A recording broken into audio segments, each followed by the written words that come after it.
Why is European humor difficult for Americans to understand? Imagine walking into a comedy show in Europe and not laughing at what seems like a funny joke. Why does humor sometimes fall flat for Americans abroad? It all comes down to how different cultures view humor and what they find funny. European humor often has roots in their long history. Think about the times of kings, queens, revolutions, and wars. These events shaped a style that is more satirical and dark. Europeans use humor to criticize society and politics through irony, understatement, and sometimes even grim jokes. For example, British humor often involves making fun of oneself and pushing social boundaries with dry irony.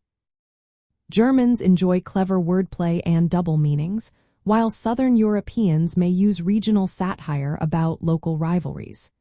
Eastern European humor can be quite bitter and sarcastic, reflecting their history of hardship.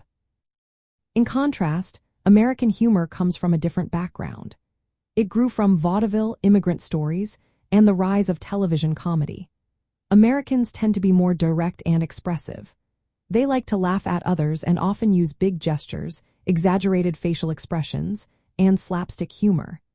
Stand-up comedians in America often tell jokes with a lot of energy and enthusiasm, making it easy to tell when something is meant to be funny. Delivery styles also differ. Europeans, especially in the United Kingdom, often deliver jokes with a straight face, called deadpan humor.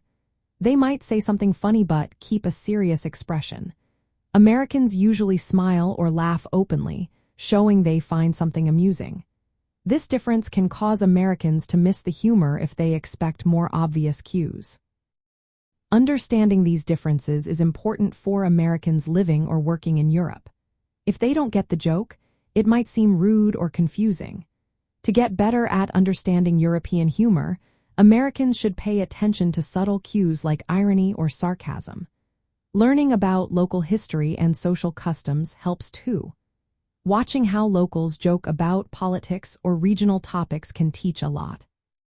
Trying to adopt the European style of humor, like self-deprecation and understatement, can also help. Being patient and open-minded is key. Humor reflects a culture's values and experiences, so it takes time to understand. When Americans appreciate these differences, they can enjoy the rich variety of European humor. It becomes a way to connect with local traditions and customs, making cultural immersion more fun and meaningful. Recognizing that humor is a window into a culture's history and social norms makes living abroad more enjoyable and less confusing.